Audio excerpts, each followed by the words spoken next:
running anymore. I want to talk to you a little bit today just about what was effective, what the numbers showed us about how you fight back against corporate dollars. One was field. A field campaign matters. The fact that we had invested most of the money that I raised in a field campaign led to real results. Where we invested the most in field were places where I won, and also places where the difference between the number of people in the district who voted for the presidential election but didn't vote for the council election was the smallest, right? So wherever I invested in field, we saw voters coming out and actually participating in local politics in huge numbers. This makes obvious sense. If you go and talk to people at their doors, they feel invested in local politics and they turn out in large numbers. This is what we did in the first campaign, and this is what I did in my second campaign.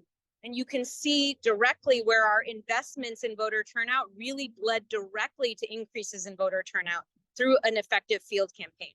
I also want to say I'm very proud to say that I actually did better in this election in the neighborhoods that I've represented the longest. So those neighborhoods that stayed with me in redistricting ended up voting for me in greater amounts than they had in my first election, which suggests to me that while progressive politicians are often tarred as being unrealistic or ideologically driven, what I've been able to do in this role as a council member has actually delivered real results that come from a values-driven approach to the biggest challenges that are facing Los Angeles today. And I'm so, so proud of that. The third lesson that I learned from this election cycle is that ideas matter. We were one of the few campaigns across the city that talked about policies. I had long policy platforms on my website, my mail, and my materials left at doors, discussed policies in great detail, talked about what I wanted to do, what I wanted to accomplish. Those kinds of detailed policy discussions, including real governance reforms that Courage California has been a leader in advocating on, including council expansion, ethics commission reform, and others. Those were key parts of my platform that resonated with voters. And finally, I do want to say that particularly with the change in election cycles, where we've seen now a rise in voter turnout in local elections.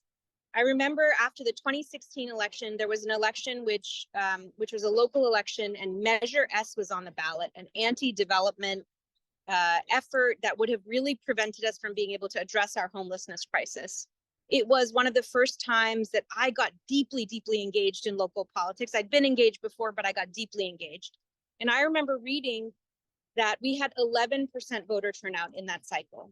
So even in this cycle, where we did have less than what people had hoped, in my district, we had more than a third of voters voting in our council district race, which is so much more than what we had before in local elections. So the kinds of reforms, the kinds of governance reforms, again, that Courage California has been advocating for many years, timing local elections to align with federal elections, ensuring that candidates are given public funds like our city's great matching funds program.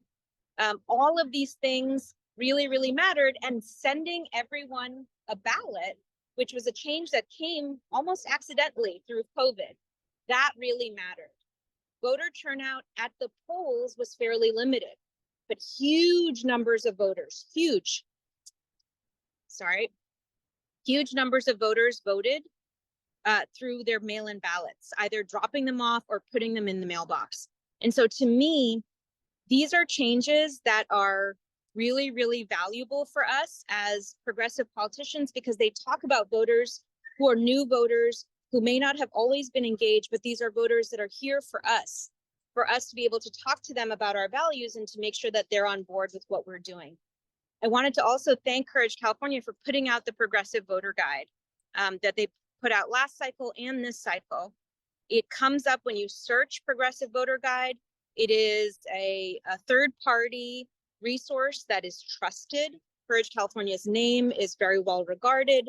And so for low information voters who are naturally progressive, The Courage California online voter guide is an invaluable tool, and we were able to see a number of people who were searching for my name and searching for the election who found their way to that tool, and it was a very effective tool at getting people actually to vote for me in the final last couple of days of the election. So I'm really excited to be here for another term. I'm excited because I'm the chair of the Housing and Homelessness Committee. I want to build a lot more housing in Los Angeles, particularly deeply affordable housing. I want to take land use decision-making out of individual council members' hands, something that has led to incredible corruption and graft here in the city of Los Angeles for over many, many years. I want to make sure that we're addressing homelessness in a coordinated way. I want to make sure that we are taking on governance reforms that we promised when the tapes leaked here in Los Angeles, but although we've moved some of them forward, like independent redistricting, which will be on the ballot in the fall, not all of them have moved forward with the momentum that I would have liked to have seen. So I'm excited to take that forward as well. And I'm excited to continue collaborating with the Courage California community in order to really, really get results, not just in Los Angeles, but across the state in achieving our shared goals. So thank you so much to this community for your support. And I think my case, where all the odds were stacked against me, redistricted to ensure that I didn't win again, the amount of money, an unprecedented amount of money spent against an incumbent to make sure I didn't win again by corporate forces that wanted to profit from the city, that didn't work. And I think it's a successful test case to show that what we are fighting for resonates with voters here in California and that we should keep going. Thank you, Councilmember Raman.